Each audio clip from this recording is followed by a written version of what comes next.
All right, what is going on, guys? Gdoggcasey here, getting ready for another StarCraft 2 cast for the CTL season.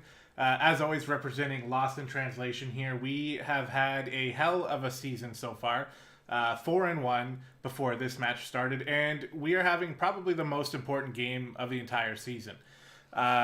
Depending on how things would shake up in the rest of the league, this match had a lot of important implications for quite a few teams. In this case, what we knew before we started the week was that it seemed like we had clinched a playoff spot, and if we won this game, then we would clinch first in the division, which would give us a bye into the next round of the playoffs right off the bat. So there's quite a bit on the line here, and obviously GnR is the other team that needs to win in order to get that spot. So both of us are fighting pretty hard, and really looking forward to see how it shakes up. First, we have to explain why Annihilation's game here is in black. That's because neither player... Or how did it happen? It says on the Wikipedia that a match report was not sent out for that specific set. So we did not get the walkover win, which I don't know much about how that happened, but that's what happened. So we do not get a point there. Instead, it's just a 0-0 game. So we're going to be starting right from there. Which is going to be set number 2 here. So let's go ahead and jump into it. Now, there was just recently a patch, I think, to the game, so there might be a little bit of weirdness that happens from time to time. I also just remembered that I think I'm on the default overlay, so hopefully not. Hold on. Let's come back over here. If it's a default overlay, I'm actually just going to quit out and switch that because the default overlay is no good for casting in my opinion. And it is. Beautiful. Alright, so let's quit that. It also just shows you how long the game is right off the top. I think there's a hotkey to hide that, but I don't know what it is. Alright, so let's go options and change this.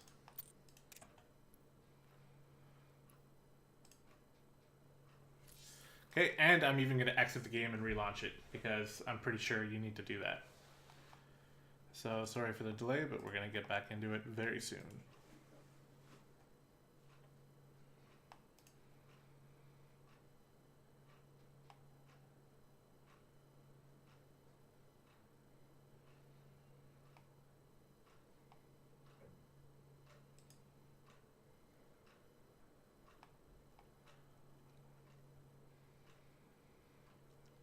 It says the game is running. Okay, here it comes.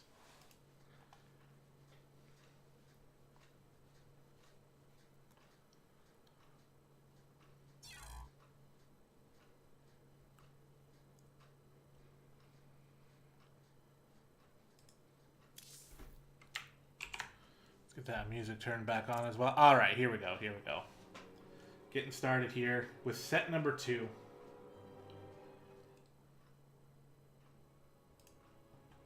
On Acid Plant as our Platinum League set.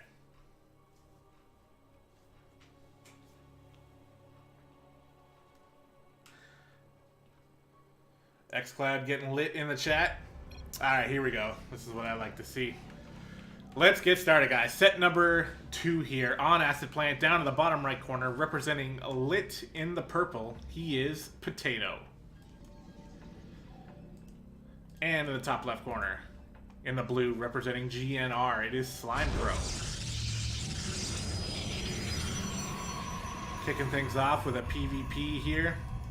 GnR, of course, has a very storied history in CTL. I don't know all of the ins and outs of them, but I know they've been around for a long time. I think even from Season 1, it was either Season 1 or Season 2, I think, with GnR. Hope I'm not wrong about that, but they've been around for quite a while. I'm not sure if they've ever won a championship, but I know they've always had good players. So, there's that. Looks like we have mirror builds so far from both players until Potato deciding to get that second gas here. Indicating at some tech. We'll have to see what he wants to do with that tech. He's got a little probe hiding over here by the third base. So this can lead to some shenanigans here. The probe for Slime Pro is going to be coming in to get a nice scout, which is always good. Double gateway now for both players. Second gate over here as well. So the probe will come in. It'll probably see the double gas here. It'll see the second gateway and the cyber core going down, and as soon as it can, there it is. I don't think he actually saw that, to be honest, but he... Oh yeah, he did. Yeah. He assumes it's happening regardless. And it's really just about who decides to take their second base and what are they going to put down after their cyber core at this point. So that's what we're going to be looking at. And obviously, we do have this proxy going down over here, so...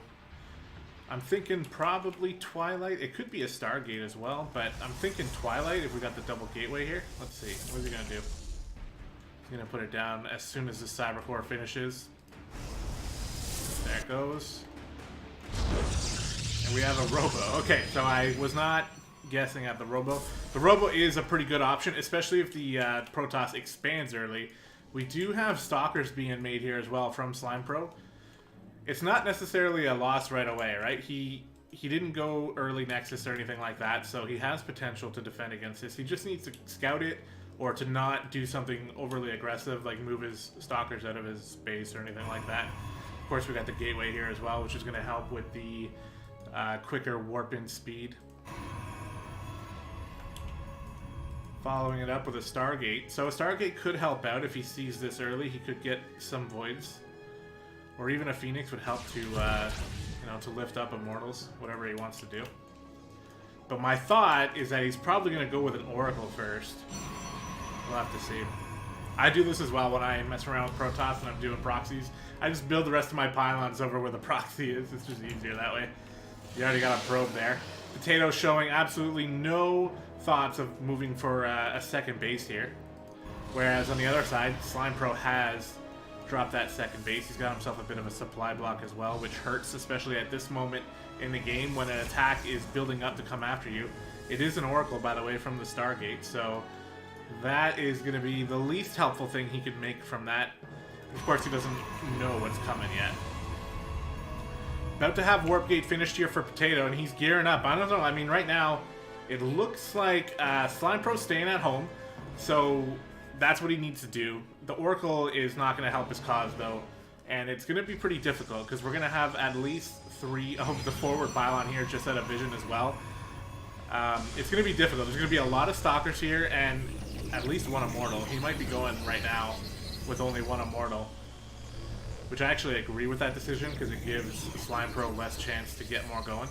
He does have a Sentry out, which is a smart decision. But this is going to be pretty strong here as Potato coming on in with the Stalkers leading the charge. He's just going to focus down a pylon here to start things off. This Oracle's going to go down instantly without getting almost any damage done. And look at this, there's only 3 Stalkers. I mean, there's nothing that Slime Pro can do against this at this point. He needs Warp-ins. He's got one Gateway that's not powered. We even have a Warp Prism here for some Warp Prism Micro if it was required. That Stalker, not necessarily required. Or is that a Pro? I don't know. Another Oracle coming on out here. And we're just going to get the GG right away. GG. Nice, crisp proxy robo play coming out of Potato. And that's what I like to see. That was a nice play. So, let's go ahead and fix this up here. Here we go.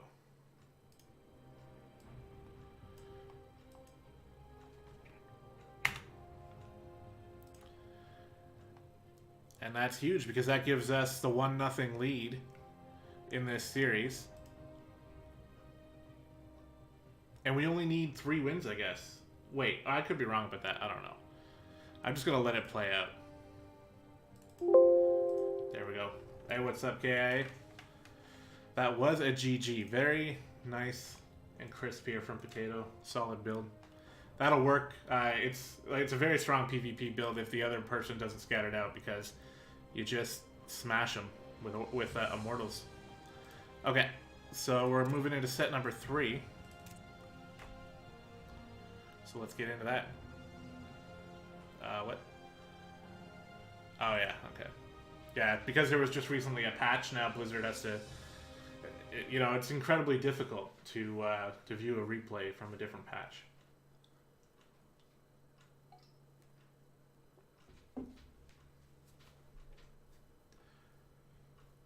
So it's giving me the good old black screen right now, but I'm sure we'll be fine.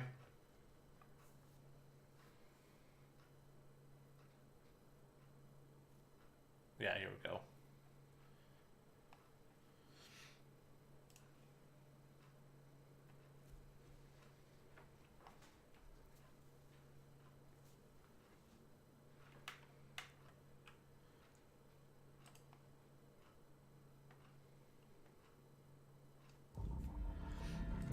All right, here we go. On Catalyst. Let's introduce the players here. In the top left, in the purple, representing LiT, who is currently leading 1-0. It is Kenpachi. And in the bottom right corner, also playing Zerg in the orange, representing Guns and Roaches, it is Gigo. Gigo is going for very early gas. He canceled this pool and then made it again. I wonder if that was a mistake. Kind of looked like one. So we're seeing a very early aggressive play coming out of Gigo. And is Kenpachi going to go hatch first or pool first? Is the question. Looks like he's moving down to get that hatch first. So he's going to have a bit later spawning pool here, which is going to be a little bit tougher for him to hold this type of aggression, especially as early as it went down. It's not impossible, but it does make it hard on yourself. I'm pretty sure you need to pull the drones in order to defend. I wouldn't be able to tell you because I just build pool first every time because it's just the safe way to go. But we'll see. Kenpachi can probably show us here. Yeah, he's going totally standard here. Gas into pool. And he's going to have some lings up in his face here with speed. Gigo did pull out of gas, so he's going to be focusing on ling production. And he's going to be able to move into an expansion here much quicker than if he stayed in gas. It means no banelings, which actually means that technically if Kenpachi was able to spot something, like if he sent out a drone scout or if the Overlord spotted something very quickly, then he could drop a baneling nest and skip the speed. But even right here, I mean, his pool's not even done yet, so the lings are already moving across here, showing no regard for the Overlord, just going to run right underneath it. So Kenpachi has been able to spot this. Pool is done. What's he going to do? Spinecrawler goes down right away. Smart play. Queen's coming out. Couple more lings. And he's trying to get up to that speed. He is going to be able to get the speed here, but the lings have already arrived. I like what Gigo's doing here with the Overlord as well. It gives him vision. It's very helpful when you're the attacker to have vision of what you're attacking into, and it's not so easy to get all the time. But this type of thing, like, it's not, you know, it's not the most vision, but it's still very, very helpful. So it gives them a little bit of extra information, which is good. We got a Bane Nest up here, so Kenpachi, wait. Yeah, he's actually skipped speed. He's going right into the Baneling Nest. In comes a bunch of speedlings here, trying to get some damage done. Gonna wrap around the Queen. That Queen is gonna go down, but the Spinecrawler has been chipping away, getting a lot of damage done against those lings for Gigo, and there really isn't a big ling follow-up here. So his expansion is going down back at home. Kenpachi can see that, and there's a few lings rallying across the map, but there's no Baneling Nest for Gigo, so he can't really do too much. He's making more lings now. And sometimes you get these weird situations in ZVZ where, like, you know, Kenpachi might feel as though he successfully defended this, so he's going to make some drones. But he's continuing in ling production, and he's going to have banelings here. That's a very big advantage he has over his opponent. However, he doesn't have Zergling speed. It's not coming at all either. So that's going to make for a bit of an awkward battle here. Gigo's going to be able to pick and choose his engagements. He's going to need to be careful. And here comes one Baneling. If Gigo is not paying attention, this could be a massive hit. The Baneling coming out. He is going to get a very good trade there with one of the Banelings. That will get Gigo paying attention here. As back at home, he's making a Roach Warren. Pretty common transition out of this type of opening with no Banelings. He's going to pull back. Again, Kenpachi can kind of see the drone count at the natural and get a little bit more information about that. But it's a tough spot, right? He's got to be careful. He doesn't want to overproduce units, and he's going back into drones right now, which is very good. So is his opponent, actually, but Kenpachi's been on that a little bit sooner. So he's got a nice worker lead, which Gego is looking to catch up in. And we got the Roach Warren done here for Gego. He's back into gas. And we're probably going to see a pretty strong pre-lair attack coming out of Gego, I would imagine. I've messed around with this type of play before, and it just takes too long if you want to go up to lair and get Roach speed. So a lot of times, you know, you might want to just do it before you even reach lair. So we'll see here. Kenpachi is going to try to get some map control, realizing that he can afford speed now. He does start picking it up. It's going to be pretty weird for him. I don't know exactly how much he's going to be able to get done. Gego has been able to spot this with his overlords out on the map, so he is going to be prepared for this. More banelings though, and again, Gego has no banelings of his own, and he's not even producing roaches. Oh, he's supply blocked. He's got to wait for these. Oh my god, the Bane hits are real here for Kenpachi. He doesn't even have Ling speed. He's coming in with all the Lings here, slow or not. The Banelings are coming in as well, going to get some huge hits on these drones, and it looks like Gego just all of a sudden just had nothing to defend. And he's making a lot of Lings now, but he's outnumbered, and speed is going to eventually kick in as well. He has not made a single Roach with his Roach Warren, so he effectively gave away his advantage here. Nice choice fighting on the ramp there to negate the speed advantage as well. So Gego's starting to clean up a few of these Lings, but not going to be enough here as Kenpachi moving up the ramp, getting inside here. Speed still not finished. GG, says Gego. And that is going to be a huge game here coming out of Kenpachi. Very, very well done.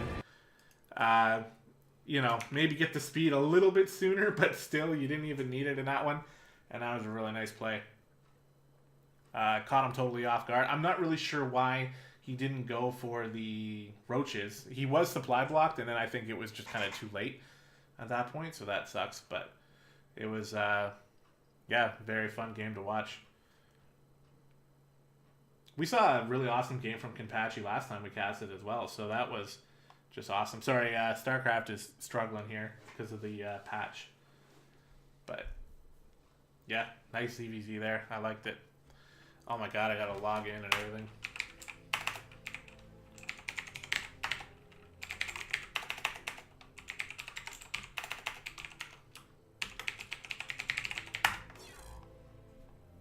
I'm gonna have to do that probably after every game.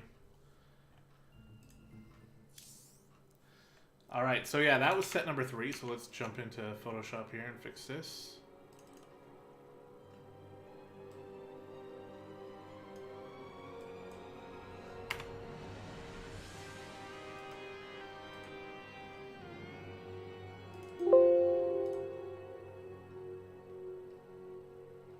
There we go. Sweet. All right. Set number 3 in favor of LiT. So we got a 2-0 lead now. Let's go ahead and move into set 4.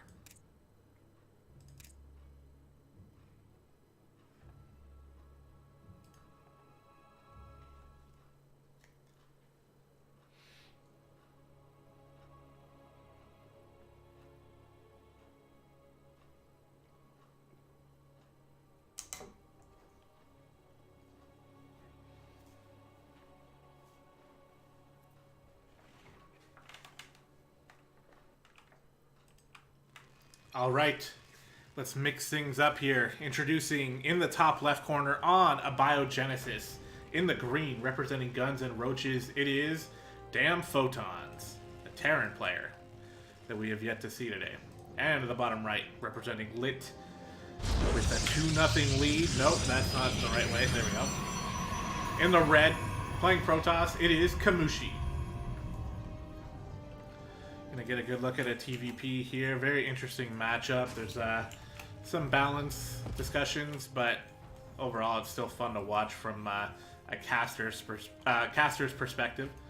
So we'll see what Damn Photons wants to do with his Terran race, and on the other side, Kamushi getting that gateway, sticking gasless for now. This looks like a gate expand.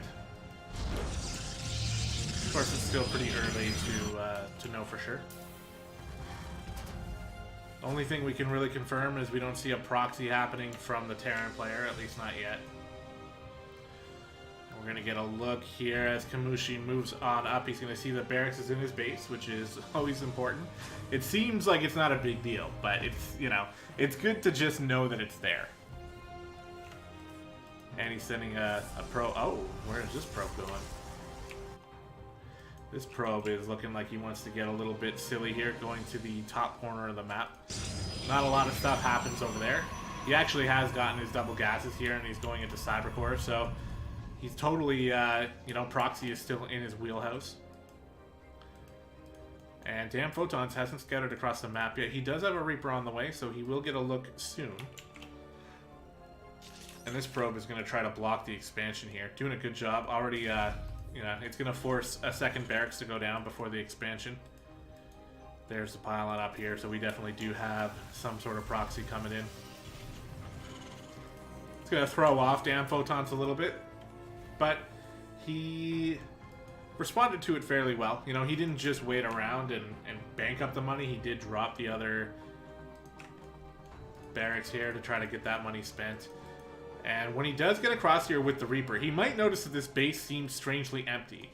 At this point, the entire proxy is going down over here. Double robo. Oh, wow. Okay. So this Reaper going to come in, and he's getting a look at what's going on in here. And if he's paying attention, he's going to notice, like, wait, your Cybercore is done. Where are your pylons? There's only one pylon in this base right now. That doesn't make sense, you know? It looks like he's building, well, I don't know. I mean, there's only one pylon up there as well. But still, the base, you know, does look noticeably empty. The Reaper going down is actually going to be pretty tough here for Damn Photons, because without that Reaper, he's not, you know, he's not going to be able to scout out that proxy. And we have an Immortal started already. Kamushi trying to push out a second Immortal. We did see this build. This build was the one build that was able to throw off our ace player Axis. So I don't really hate it that Kamushi is going for it here. And what does Damn Photons have? He's got a third barracks. He's skipping out on the factory here for quite a while. He's starting stim. He's just going for a big Bioforce here. I've seen some Terran players do this as well, and they'll build up a huge Bioforce and then go into the factory and be able to push out with like 2 medevacs after a little while. These Immortals going to start banking up over here. I think we need another gateway, at least one from Kamushi. I don't really know how this play works, but I'm not sure how he's going to get a ton of... Like, he needs something to support these units, right? I don't know if it's Zealots or Stalkers or Adepts or what, but there's a bunker here already. And because Damn Photons went for the 3 barracks opening, it's actually pretty good. He's pumping out a lot of bio. Here come the Immortals here, going to try to work on their own without any support. They're move commanding into... Oh, no. Oh, the Marines jump out of the bunker trying to chase down that weakened Immortal, and it goes down and bursts into a bunch of confetti, and this entire attack has kind of been shut down. I mean, he can try to get some damage done. Oh, he's got a second Immortal. Okay, so he did actually make another one. Stalker here getting dealt with pretty quickly by the Bioforce. The Immortals are dropping back in the main here. Gonna try to kill Stim. That would be a huge victory for him. He does get it. War Prism's gonna try to pick up these Immortals, and the Micro is a little bit 50-50 there. Sometimes it's on point, other times he takes a lot of damage, but he does actually get out with both units intact, and he killed Stim. That's actually a huge deal. He's got a 4th Immortal coming in as well, or a 3rd one, because one of them died.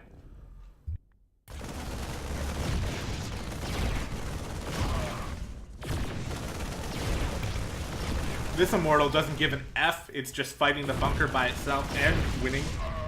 Of course, we have the SCV's repairing it though, so it's able to get its health back up. 2 Immortals here, need to be careful. One of them goes down, the second one goes down as well. That's the entire Immortal threat dealt with on the south side, as 2 more Immortals here, killing the reactor. Again, not an insignificant kill there, but now that his Warp Prism is dead, things are getting very tough here for Kamushi. His Immortal in the main gets put down as well. He's got absolutely nothing to follow this up, and all of his Immortals are dead, and there goes the GG.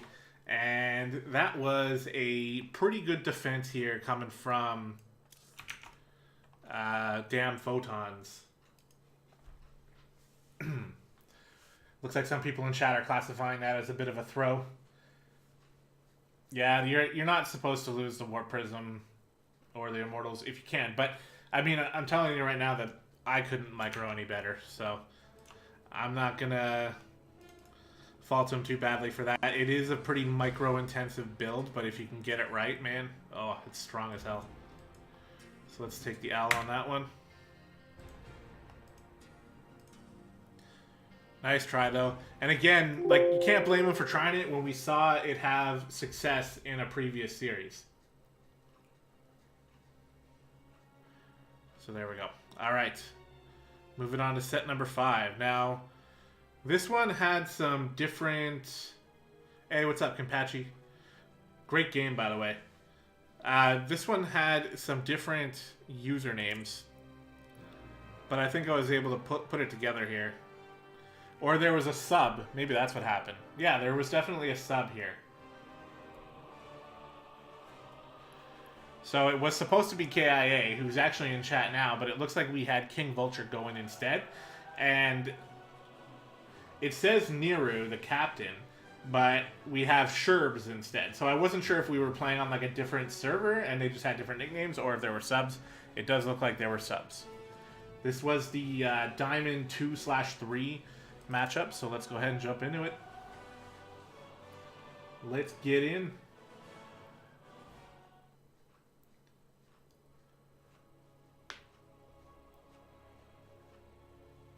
Yeah, exactly, KI. I mean, it wasn't a bad decision to try for that build at all. And even if the unit control wasn't great, it was still scary. You know, he still killed Stim and the reactor. So... Okay, we got confirmation from the man himself here. Both teams have subbed out. Well, we got a much closer series going on here as we introduce the players on black-pink in the top right of the map. In the orange, representing GnR, it is Sherbs.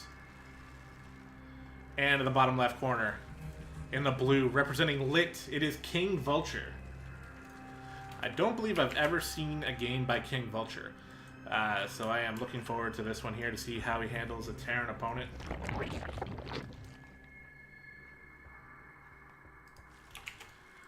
And ZVT is always a fun match to watch, so let's see what can happen here.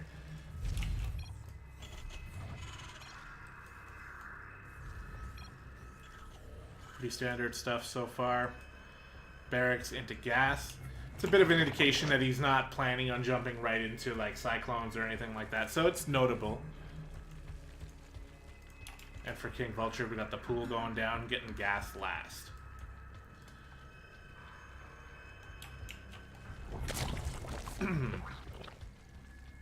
I imagine gas comes at some point. Oh, is he going into an extremely fast third base?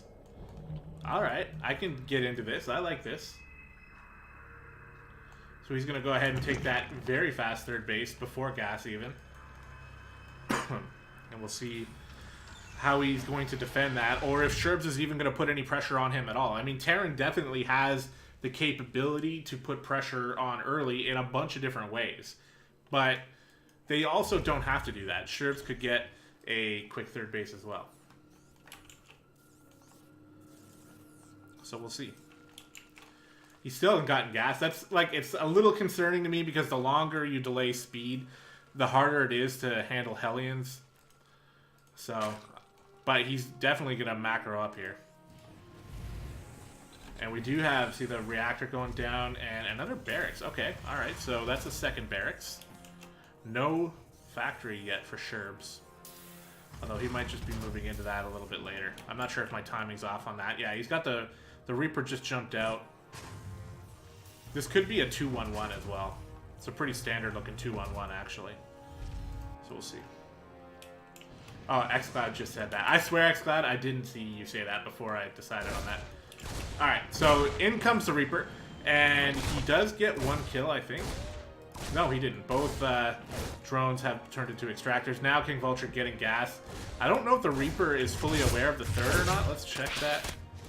Oh, we do have Lings on the other side of the map as well. Is under attack. Lings here canceling the SCV, and by canceling, I mean murdering.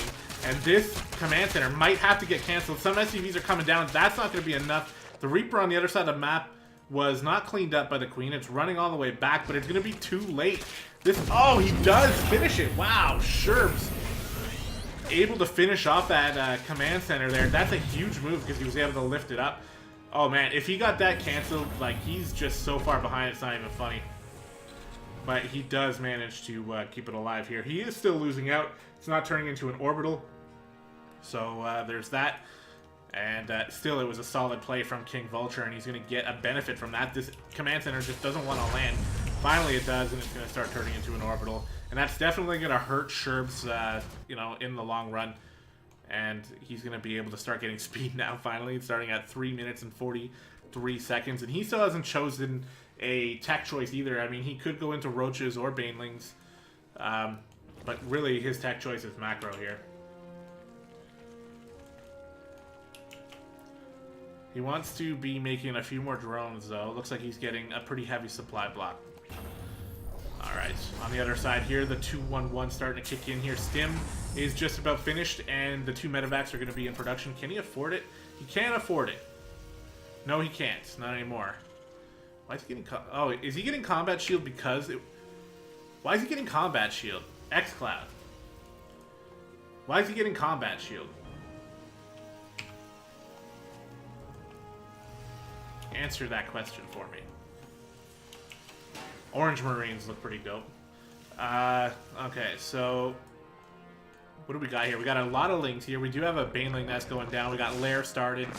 No upgrades yet here coming from King Vulture. Still pretty low on the drones. Kind of want to get those drones out there, especially if you're going to go for 3 hatch. Unless your plan is to go for a big, huge Bane bust, which I am always in favor of. Especially these Marines are not going to have Stim. They only have combat shields. So this... No, Stim is not done. See, I was pretty sure that it must be already done, but it is not done. So I don't know if these Marines are going to drop out of their medevacs and he's going to be hitting T and it's not going to be working and he's just going to, you know, he's going to be upset. This Overlord in a good spot here, going to catch these drops. So going to drop out and kill that Overlord here. That's going to allow King Vulture to definitely know that the 2-1-1 is happening.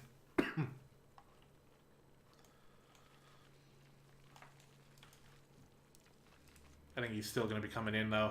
He started Stim. It's actually halfway done. It's going to be so weird to see these Marines come in and not Stim. King Vulture definitely has enough units here to deal with this right now. He's getting Overlord speed as well. On the back end here, we have 3 more barracks and a tank being produced, which I think is pretty good for Sherbs. Drone count is still struggling to get up there a little bit. He's actually behind the Terran player, and Sherbs is just going to wait. He probably understands that without Stim, he's just really not going to have a good time. He does cancel a Creep Tumor. And it looks like he wants to try to poke. Just be a little aggressive. He can see what he's up against, and he doesn't really want to get sandwiched, especially without Stim. He's thinking about what he wants to do there. In the meantime, making an army back at home as well. We have Baneling speed coming in. A few more drones and Lings here for King Vulture to help supplement the defense. And yeah, I mean, Sherbs is a little indecisive here. Not quite sure what he wants to do. I like what he's doing here with the scout. That's interesting to get confirmation that there is a reason to break down these rocks, so that's good. Baneling speed might be done in time, maybe not.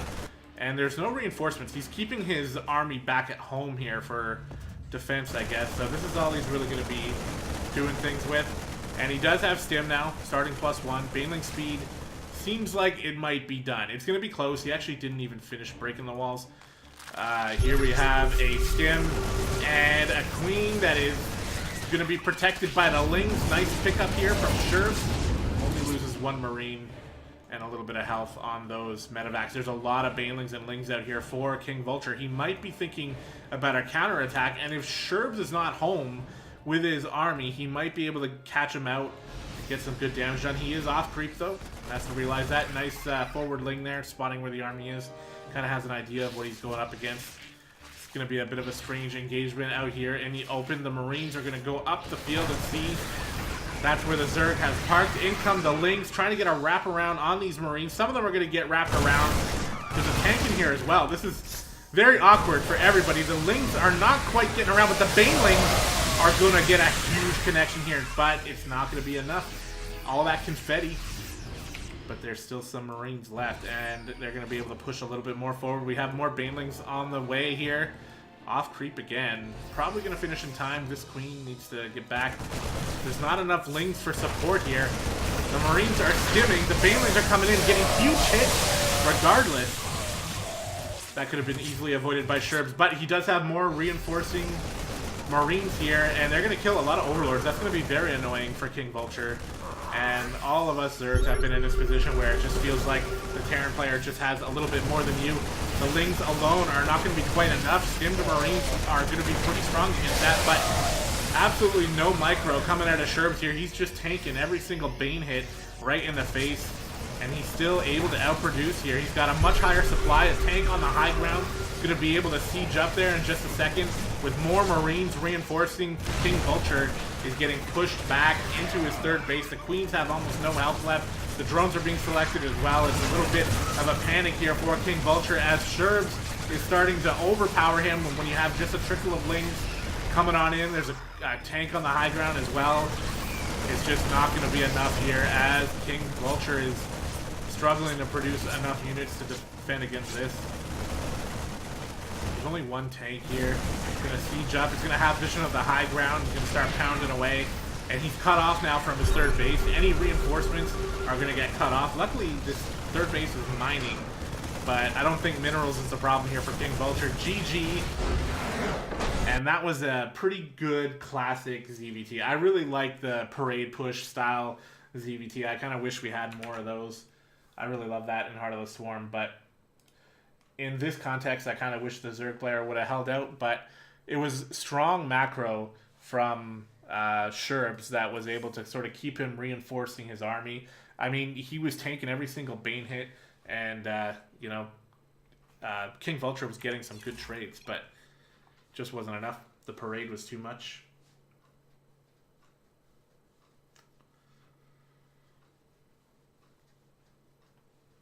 So that was a huge game. Actually, that's going to give GnR another point, and that's going to tie it up.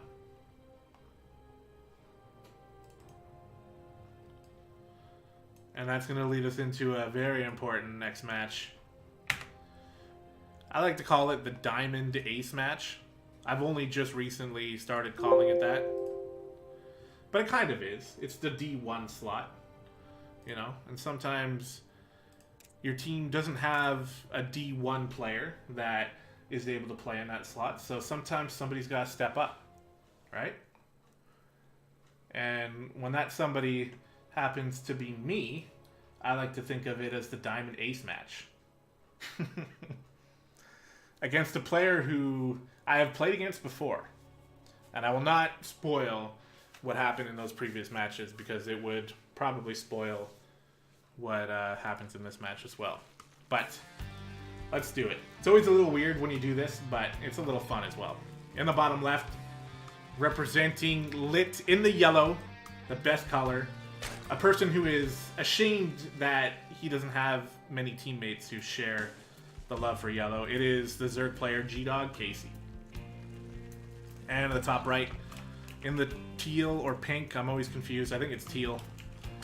Representing GnR, it is Cruel.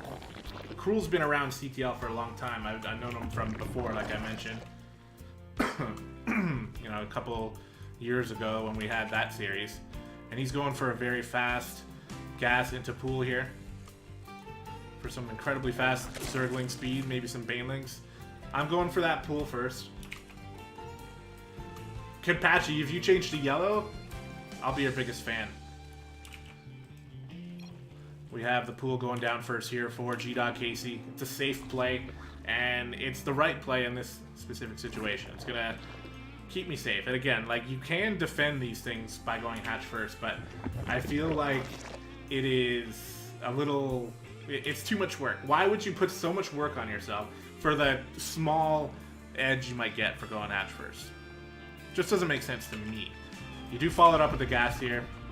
So we're not totally going gasless. We're going to be able to get speed at some point. Speed is already starting here for Cruel, and he's in the gas still, so we're probably going to be seeing some Banelings.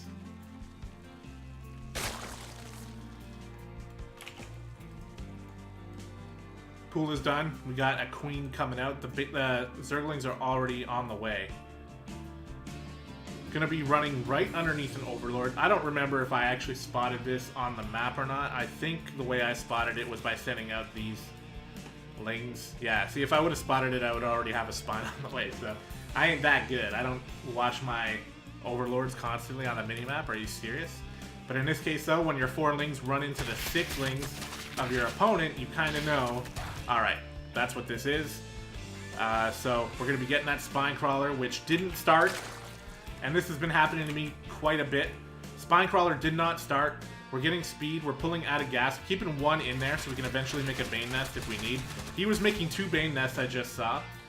So that's a mistake on his side. And yeah, there it is. He canceled the second one. That's a little weird. But the Lings here are finally out here for gdoggcasey. Speed's not finished yet, so I'm going to be trying to just zone these Lings out. I do have a Queen done as well, so trying to zone out the Lings here with the Queen. And so far, it looks like it's going to be enough. His speed is finished. He's got 2 Banelings, though, rolling in. And this is going to be a pretty important engagement. As the Banelings come in, they're going to get a pretty decent hit. Excuse me. But a lot of his Lings died as well, so really doesn't have a whole ton to reinforce us with. He does have more Lings coming across the map, though. He's still only in Ling production, but he's only on 1 base production. I have my 2nd base up. That's going to help. I got another Queen coming out as well. And more Lings. Speed's going to be finished soon. An Overlord in this position was able to spot the Banelings here, so I kind of know what I'm up against. I realized that the Spine Crawler up in the main didn't finish, so I'm getting another one down here. And here we go. 2 more Banelings coming in. I have a lot of Lings that could be killed by these Banelings, and I'm not very confident in my micro here, as this Baneling does eventually get a pretty solid hit. This confetti looks so much better when you're in replay mode and when you're dealing with Banes. It's hilarious. I love watching the Banelings explode into in the confetti like that. That's pretty fun. But in the game, it's kind of distracting. Spine Crawler finally does finish. We got more Banelings coming in, and he's still only in Ling production, but he does get a hatch out. I have a slight worker lead, and I have a Baneling Nest that is finishing up. Probably really late, and another Spine Crawler as well. I was feeling the pressure. It looks like now Cruel is going into that drone production now that his 2nd base is on the ground. And he's going to try again for 1 more attack. He doesn't have as many Banelings as they usually do when they do this kind of thing. So there is that. I got 2 Banelings out here, going to try to do a little bit. And again, I mentioned this early in the cast, but with the forward Overlord like this is just a great play from Cruel. He can see my defenses. He knows what he's up against. So he's going to come in here and try to get a pretty solid hit here with these double Baneling columns as he comes on up. I don't think I'm paying attention. Those Banelings are getting huge hits. Absolutely no attention paid by me, but I had a lot of Lings in the background. So can run out here with these Lings, and nice cancel on those Banelings. Cruel is going to be chased back home. As it stands right now, Cruel actually getting out a drone lead. I got 6 drones on the way, though, and he's moving into an evolution chamber. Getting another Queen as well, and the production is going to start to kick in again. We're going to try to normalize this game. Nice play here from Cruel, getting a scout again. He sees the spine, so he's thinking I'm being defensive. Or at least, you know, he would have a reason to think that anyway. Again, Overlord moving in here. I really like this play from Cruel. He's taking a look at the drone count, and when he can put his drone count against mine, he kind of knows where he is.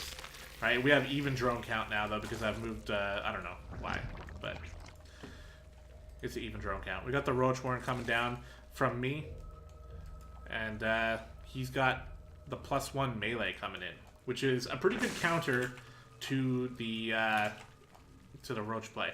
If you make a ton of Lings, you can wrap around those Roaches and end them pretty quickly. Here comes more Lings, just wanting to take a poke up, but the Baneling's in position. And I managed to pull that drone lead right back, but not to be outdone. Cruel making his own. He's going to be tying that up as well. We do have an Overlord coming in. I just want to note that I made the conscious decision to move my Queen over here to purposefully defeat this Overlord that was going to come in and spot that Roach Warren.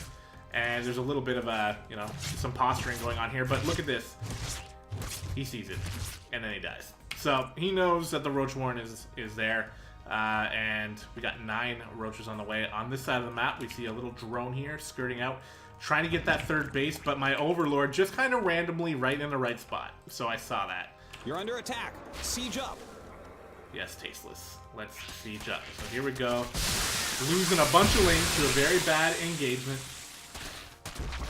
I was really proud of that. X-Cloud. I thought I blocked him. He's catching my roaches out of position. They're on move command again. And the +1 isn't even kicked in yet. Now that I have some reinforcing lings, going to be able to stabilize a bit, but it's a bit of a scary amount of lings he's got on the field already, and he's making 26 more. +1 attack is going to be finished as well. Right now, my thought process is I really want to kill this third base, because I saw it go down, and I don't think he's noticed that I've seen it. So I figured I would have a chance to take this down. He's coming to defend with these lings. Not enough DPS from these amount of lings, and they get totally caught out. Now his lings have +1.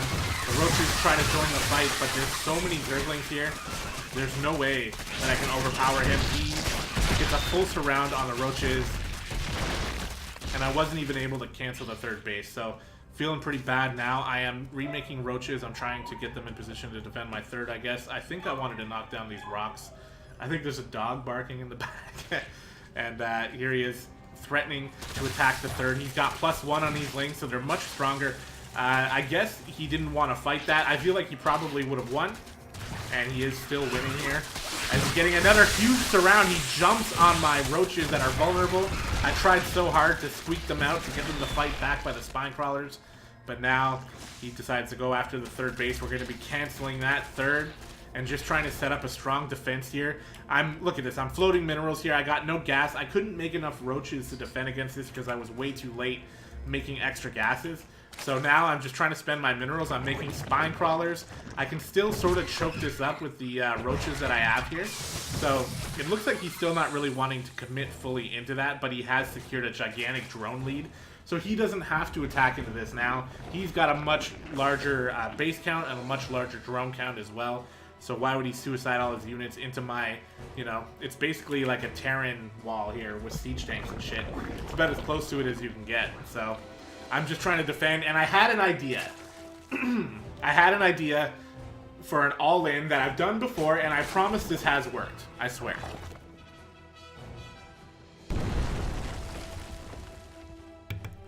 So here we go. Just a normal, everyday play that you see from Zerg players in ZVZ.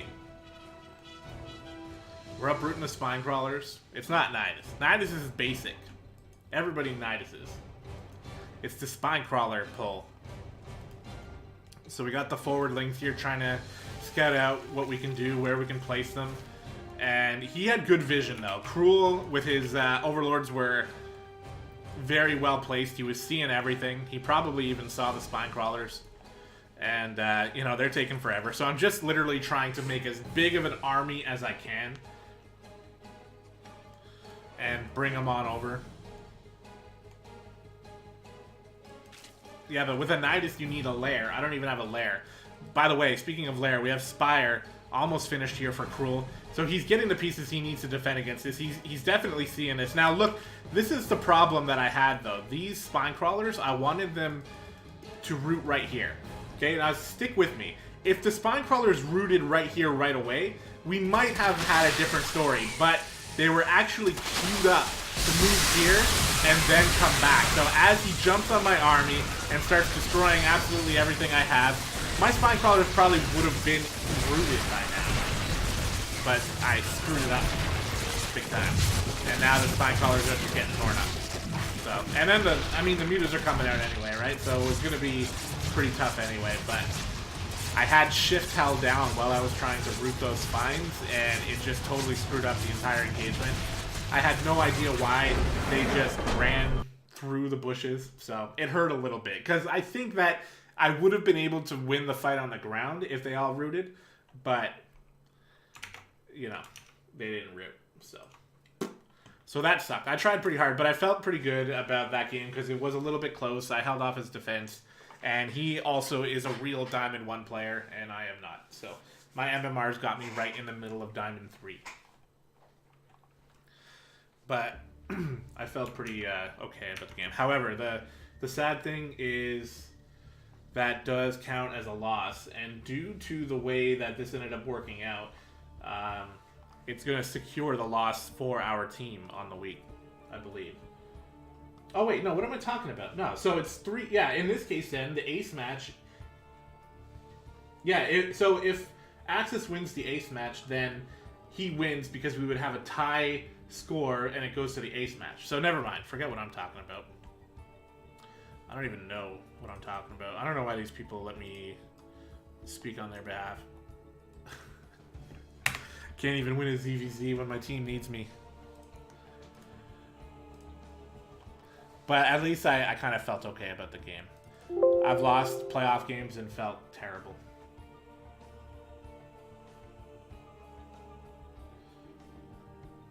Yeah, I see that, X-Cloud. No, I'm alright. I felt like, it's not like I didn't feel bad, but I felt like at least I kind of played, and I was playing out of my league anyway. Alright, so what we usually do is we take a quick break so I can fill up my water jug here, and just sit tight here while we get into the ace match. So I will be right back.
All right, we are back. And let's just skip the overlay. Let's go right into the game, because we have an incredibly important match. If the last match was important, this one is doubly important. Because as it stands right now, LiT is down 3-2. This is the ace match, and if Axis can win this match, then we tie the score, but because we win the ace match, we actually win the set. Or we win the whole match, I guess. And if we win the whole match, then we clinch first place in our division. So everything right now is hanging on this game. No pressure, right? It's just the whole season. It's not necessarily the whole season, but it's just first place. In the bottom right corner of Neon Violet Square, in the pink, we have the Terran player representing LiT and doing it very well. Has not lost a match all season. It is Axis. And the top left, the mysterious Zerg player that I have never heard anything about. But he's good enough to be the ace player for Guns N' Roaches. In the purple, which is the second best color for Zerg, so I'll give him props for that. It is Cactus Man. Although purple is incredibly hard to see on the minimap, especially on this map. So I will try to catch the minimap stuff. And I do want to clear up here, as we're noticing no gas here from Axis. That I said he never lost a match. He never lost an ace match. He did drop just one map, though, the whole season. He lost it to the double robo proxy. So it was a pretty tough game for him. But he's going gasless here. So I'm guessing he's going to be going for a pretty fast expansion. And we do have gas player going down here for, or gas going down for the Zerg player. And I think that's a drone scout. I think that's a very fast third base. This is a similar play to what King Vulture did, but King Vulture got the gas, or didn't get the gas, and Cactus Man did. So it's going to be a little bit delayed compared to that. Axis SEV out here, though. He sees that drone poking around. By the way, he did get that very fast expansion here. And getting a double gas behind it.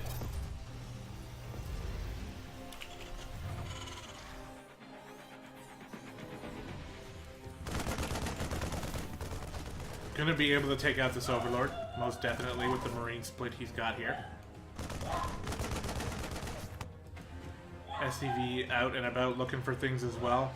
We never got that third base here from Cactus Man.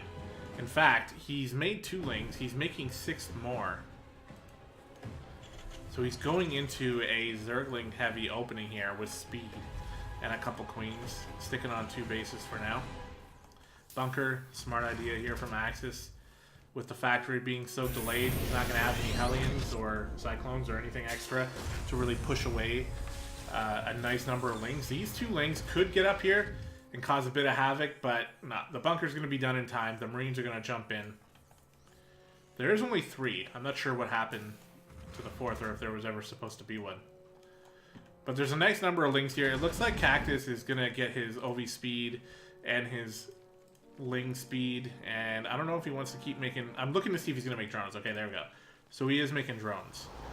So he's got this little ling force out here to get map control. He'll be able to run around and look at things.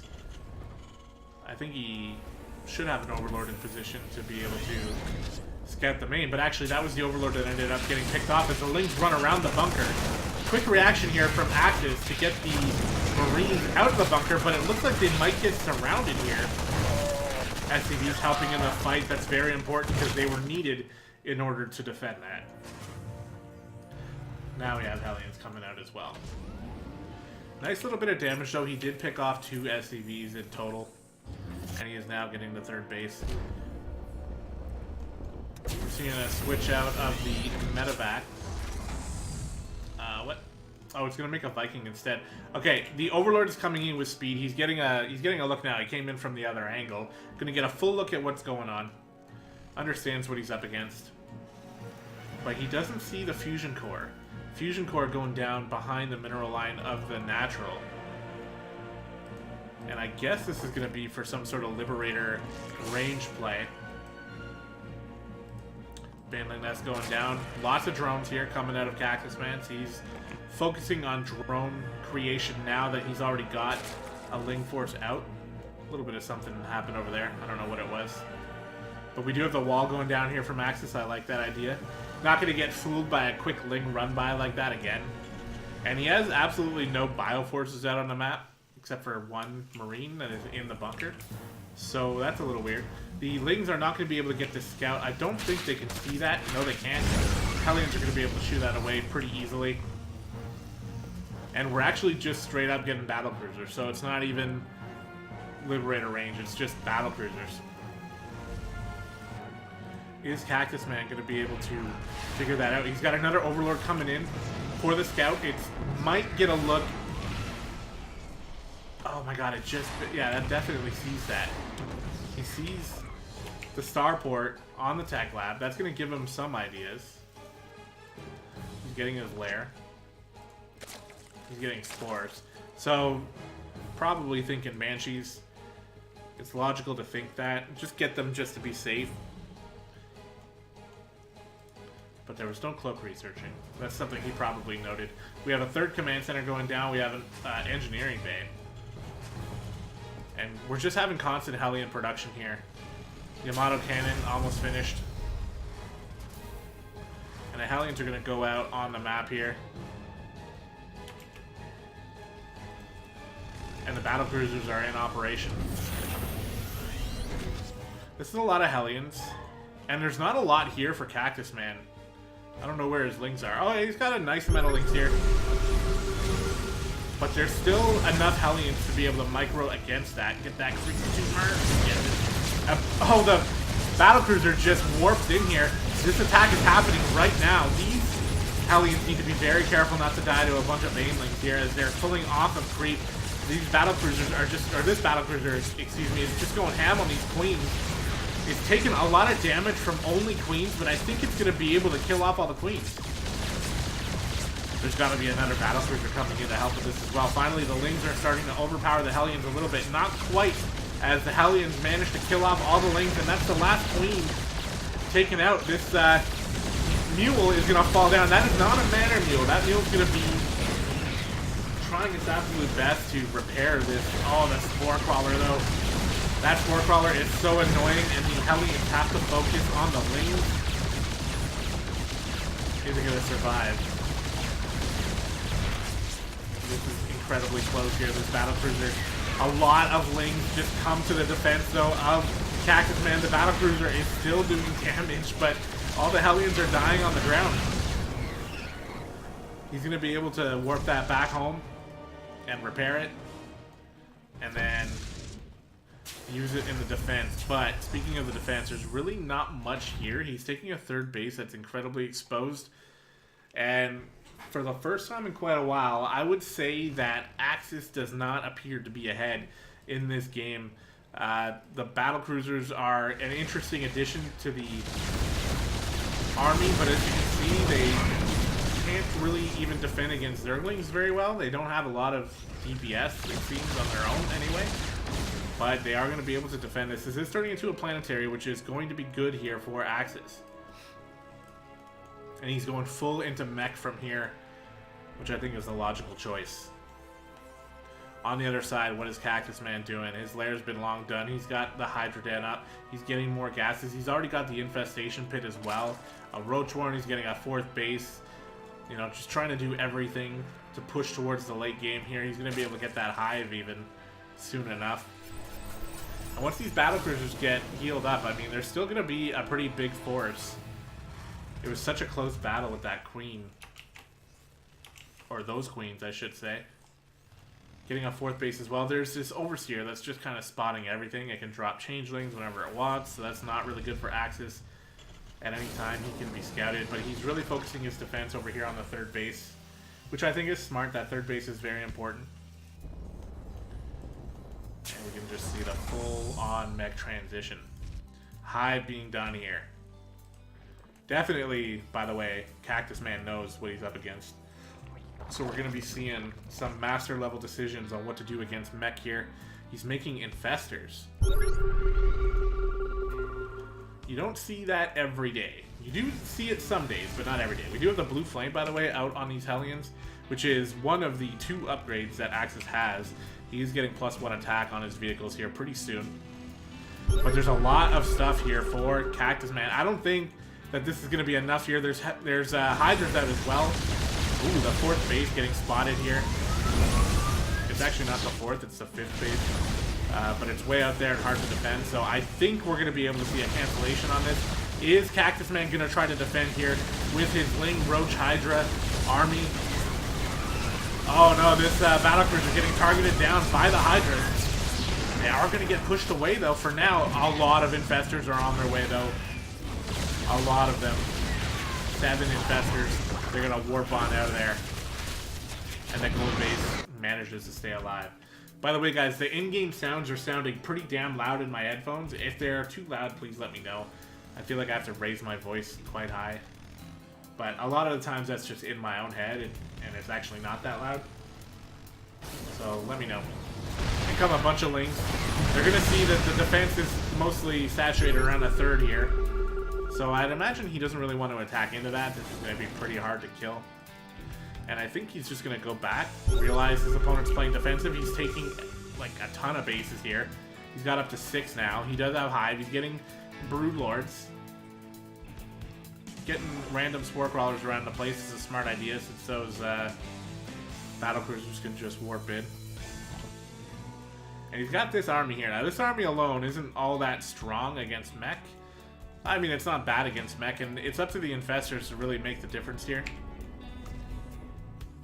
Does he have Neural? I can't tell. I don't know what that one is. Neural would be interesting against this type of army if you could Neural the Battlecruisers, but here we go. He's going to try to get some damage done. The Infestors are in the front. 2 of them go down. 1 Fungal goes off. The Hydras are getting into position here. Going to start attacking, but there's so many tanks. He's getting pushed away easily. This is the kind of engagement that Axis needs. He's going to be able to chip away at a lot of this Zerg army. The Vipers are out now, and that's something Axis is going to have to be very careful about. Vipers can turn the tide of any engagement. Game sounds are a little loud. Yeah, I'm really sorry about that. I did the entire cast that way. But look at that. Like, it's at 27. Let me just bring it down. Sorry, guys. It did feel pretty loud. And sometimes when I look at the audio volume settings over there, it did look like it was a little loud. So I'm sorry. I'm so sorry. These Vipers, like I was saying, they have the ability to change the tide of the battle at any moment. They're not full on energy though. Cactus allowing them to increase their energy with time and time alone. I usually throw down like 3 Evo chambers and just start chewing them up. And Axis here, he's going to be doing some runarounds with the Hellions. Unfortunately, he's not... Oh, never mind. I'm wrong. He is going in the right direction here. Coming down to the south end. Manages to pick off quite a few workers. I might have missed out on an entire thing there. He's picking off even more workers over here. The Vipers are not responding just yet. They can't really respond, to be honest. And neither can the... I mean, yeah, we need some Infested Terrans here to take care of this. Fungal growth is pretty good.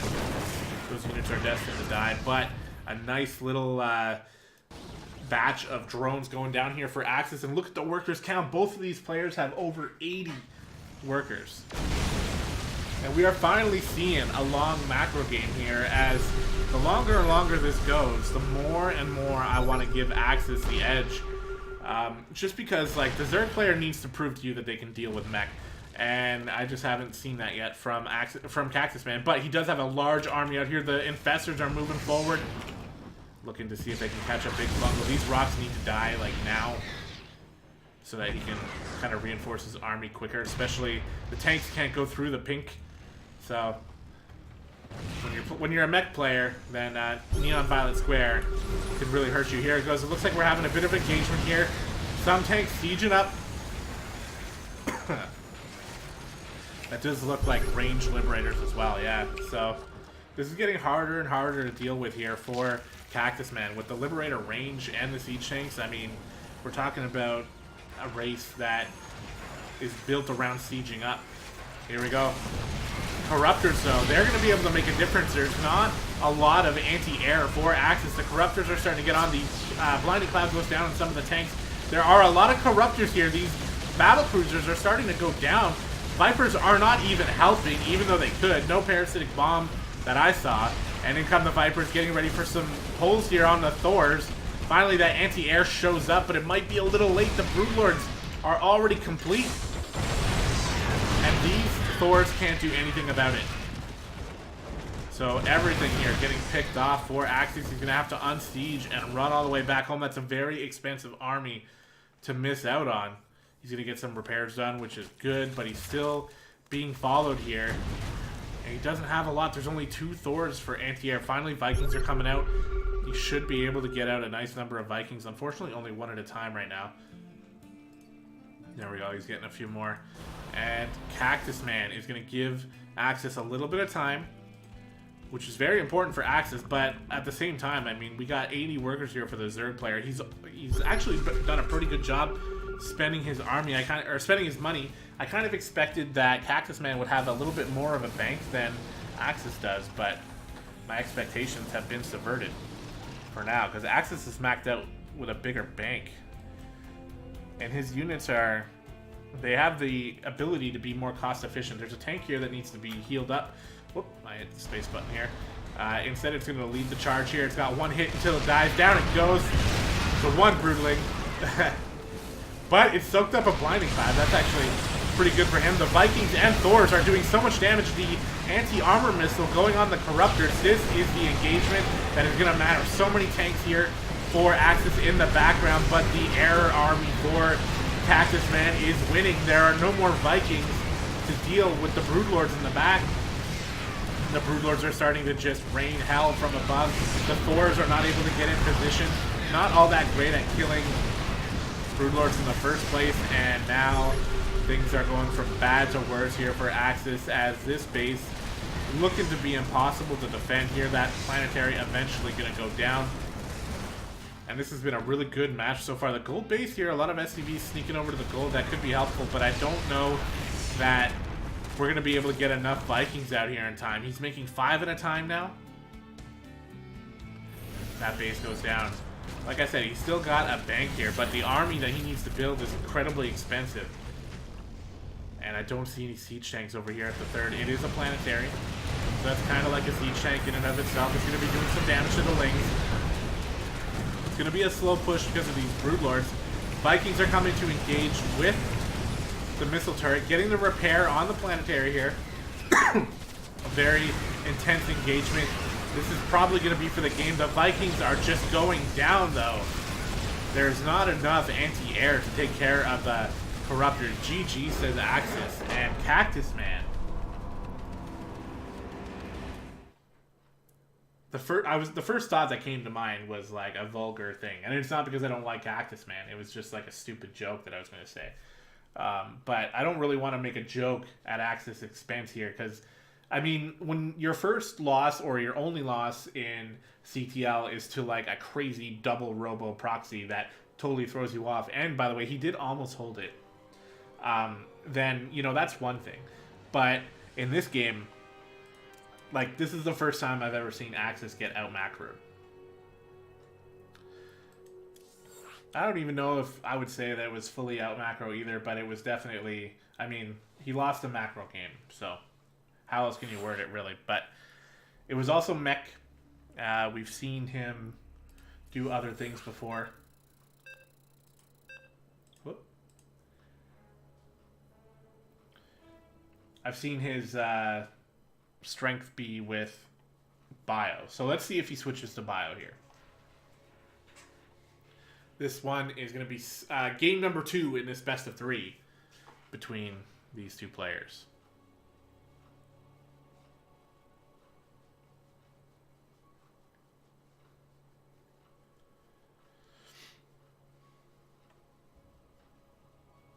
All right, so here we are, guys, on Black-Pink. The score is 3-2 for GnR. This is the ace match. And let's introduce the players here. In the pink, the Terran player representing LiT, currently down 0-1 in this best of 3 series for the ace match. It is Axis. And in the bottom left corner, representing Guns and Roaches, who looks to be an incredibly solid Zerg player. Was not thrown off at all by the mech play, and never really put on his heels. Up 1-0, it is Cactus Man.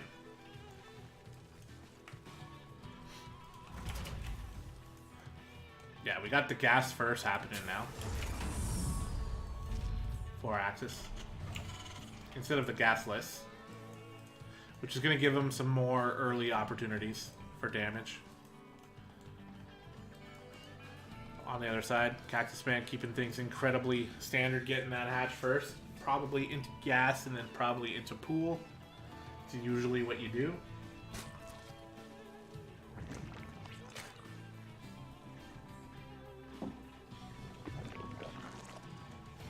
Yeah, that's what we see here.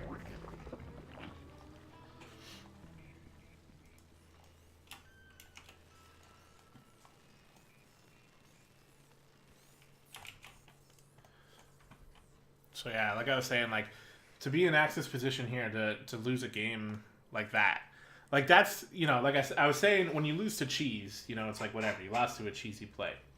He came back and beat him in the next 2 games. But when you lose to a player who beats you in a macro game, it's pretty hard to deal with it, especially when you know you have another game against him. Because Cactus Man kind of asserted himself there as the better player, I would say. I mean, he won the game, right? And he won it fair and square with a big, long macro game. So what do you do now when you're Axis? Do you switch into like a really strong timing attack? Or do you just play bio and switch your play up totally? I don't think he's going bio because he is getting a lot of gas. And he went gas first. It doesn't mean you can't go bio, but he's definitely going for something. And my guess is going to be Cyclones or Hellions. The Reaper is out, checking for a third. Not going to see it. In fact, that's another difference here. Cactus Man delaying the third base. Well, actually, wait, no. In the first game, he made it look like he was going to go out for a very early third, but he kind of just changed his mind. Here comes Cactus Man trying to get that third down. The Reaper does a pretty good job harassing that drone. Oh, and it's not going to quite get it. The Reaper looks like he's going to be able to get away.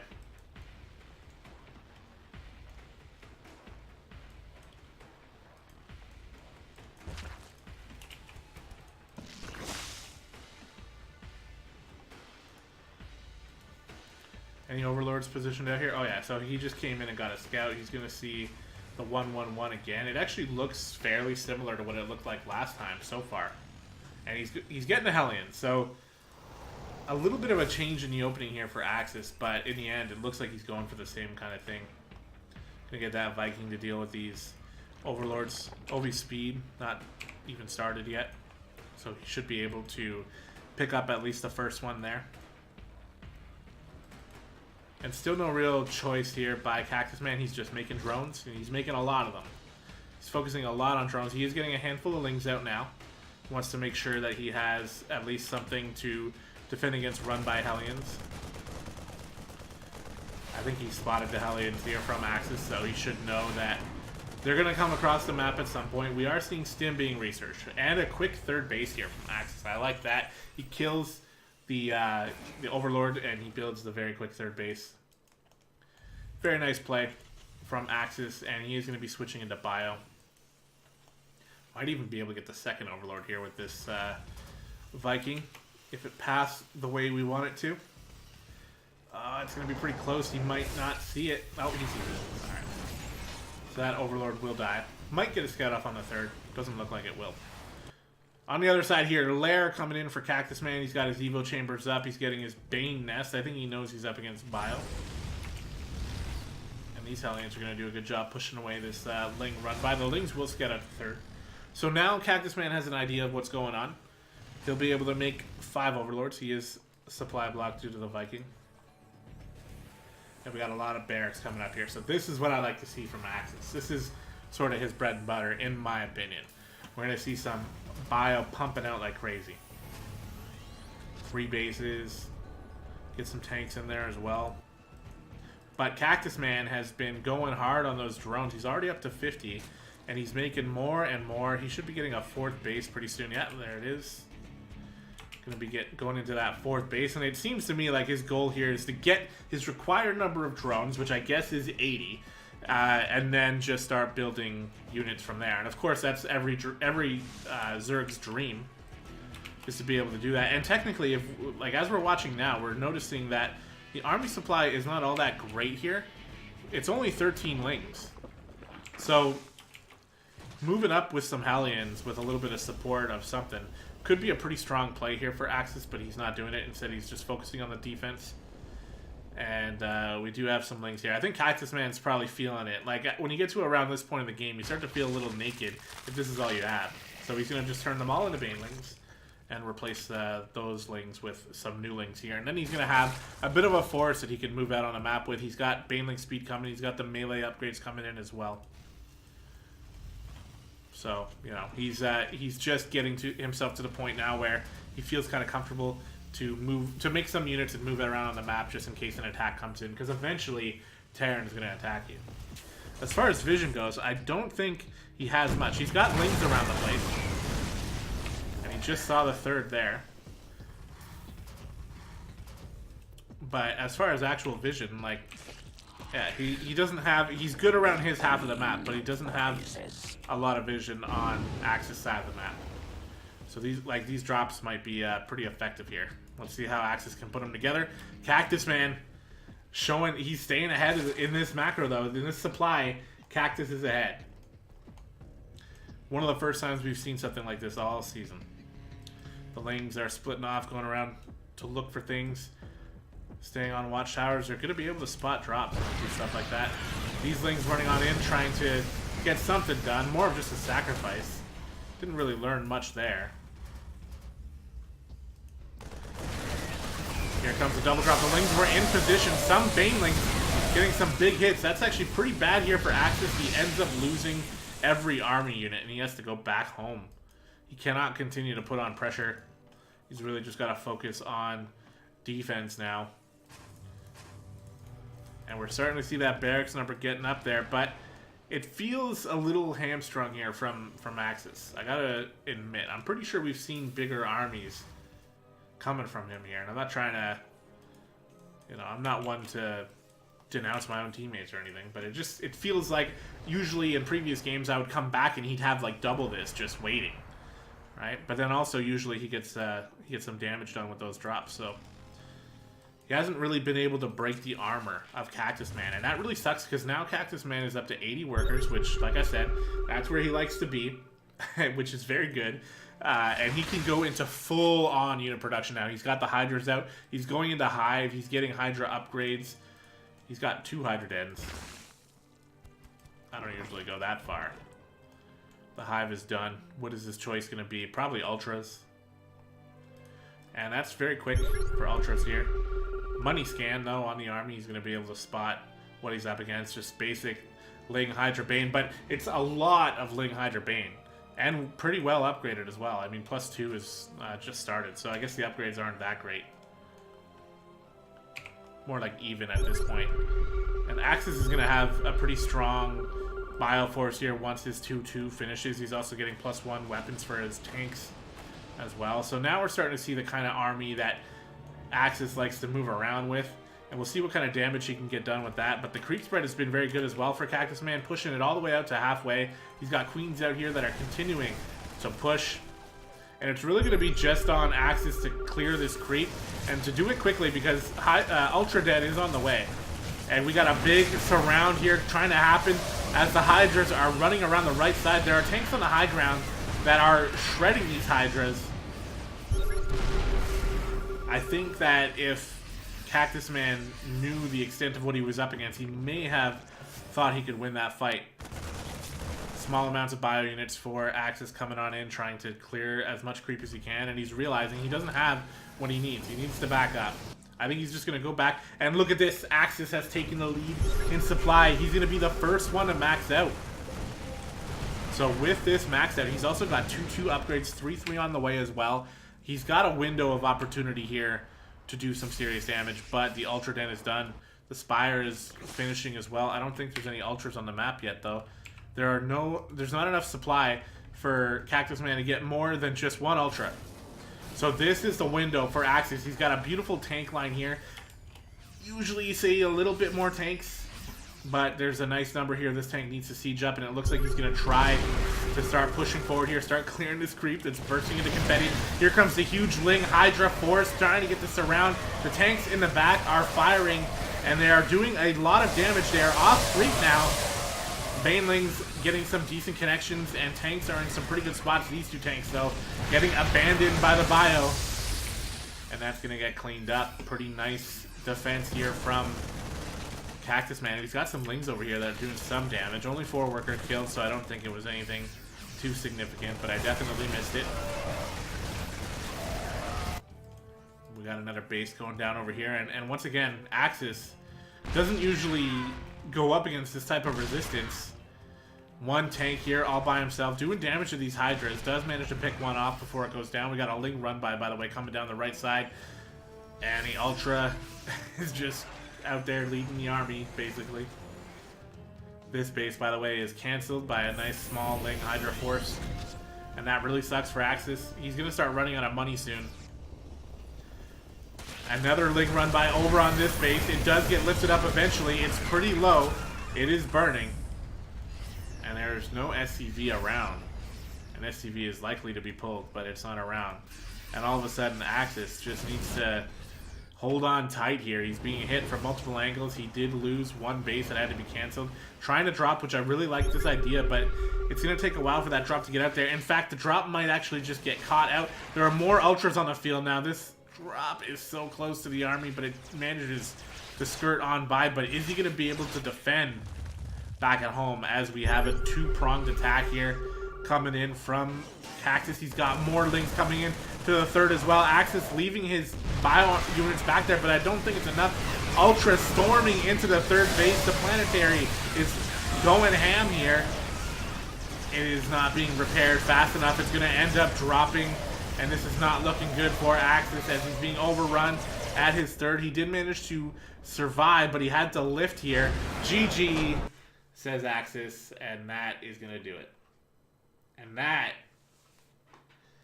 that's the type of thing that makes you feel human, you know? Like, all season long, we've had Axis be like our crutch that we could, you know, we knew he was going to win every time. I literally just knew he was going to win every time, and the entire time we were waiting on the results of this game, I can't remember the timing actually, but I was just blown away to hear that we lost it. So, incredibly heartbreaking finish to the season. We still make the playoffs. We finish with a 4-2 record. And Cactus drops his first, or not Cactus, sorry, but Axis drops his first map, or his first actual match of the season as well. So, like I said, making us feel human. And maybe not so undefeatable. That being said, we will come back strong. We are not out of the season yet. We still have the playoffs, which are already underway as we are talking right now. And we will be casting that game next Monday. I'm not ready for this. It's next Monday. That's as much as I can tell you right now. Hold on. Give me a minute.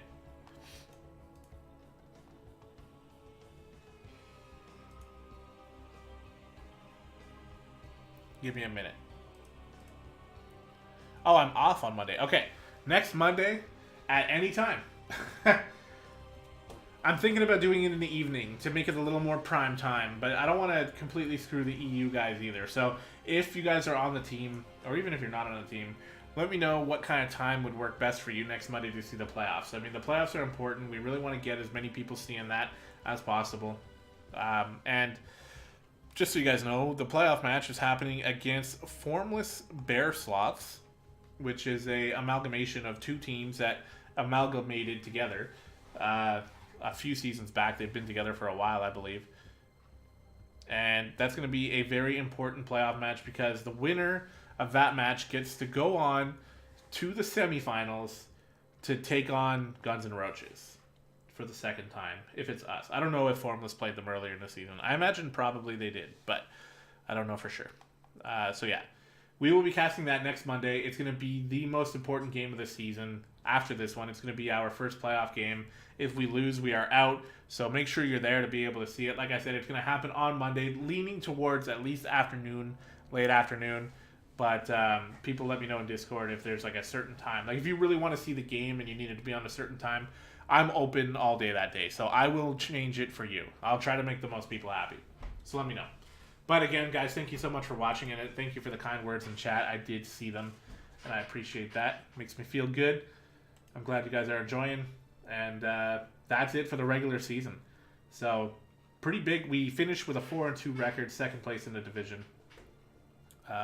Successful season for sure.